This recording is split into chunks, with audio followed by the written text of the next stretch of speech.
Pakinggan niyo tong huni ng ibon na to. Dika, ito siya. Meet Coppersmith barbet o Xylopogon hemacephalus. Ilan sa local names nito ay pukapok at pokpok.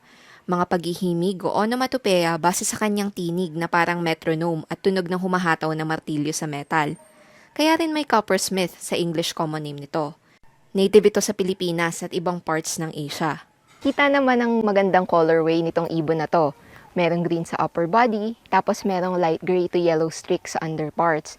Meron ding matingkad na pula dito sa kanyang noo. At meron din siyang parang mga whiskers. Ang itim naman niyang tuka ay parang pait o chisel. Ginagamit niya itong panggawa ng butas sa mga puno upang gawing pugad. At ito nga, natimingan natin na merong mga namumugad na pokpok dito. Dito sa isang non-native falcata o Falcataria falcata sila gumawa ng nest.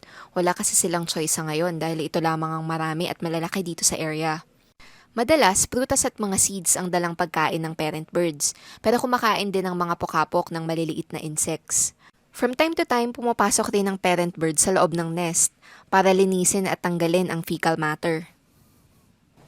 Ngayon ay pangatlong araw na naming ino-observe itong pamilyang pokpok at mukhang malapit nang mag-fledge yung chick. Ito yung unang paglipad paalis ng pugad.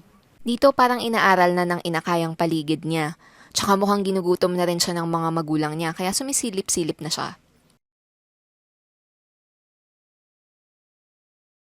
Tapos ito, yung mga magulang niya meron ng dalang mga pagkain, pero hindi nila ito binibigay. Parang hinihikayat na nilang lumabas ang inakay sa pugad. Pero maya-maya, may isang parent bird na hindi nakatiis.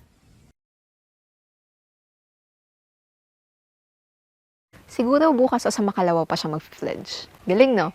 Kayo ba? Naka-encounter na kayo ng pokpok o Coppersmith barbet? Kwento niyo naman sa comments below. Para together, we'll promote and mainstream Philippine biodiversity and natural heritage. Ako si Celine. Support my work by sharing this original video and not re-uploading it. See you sa next video!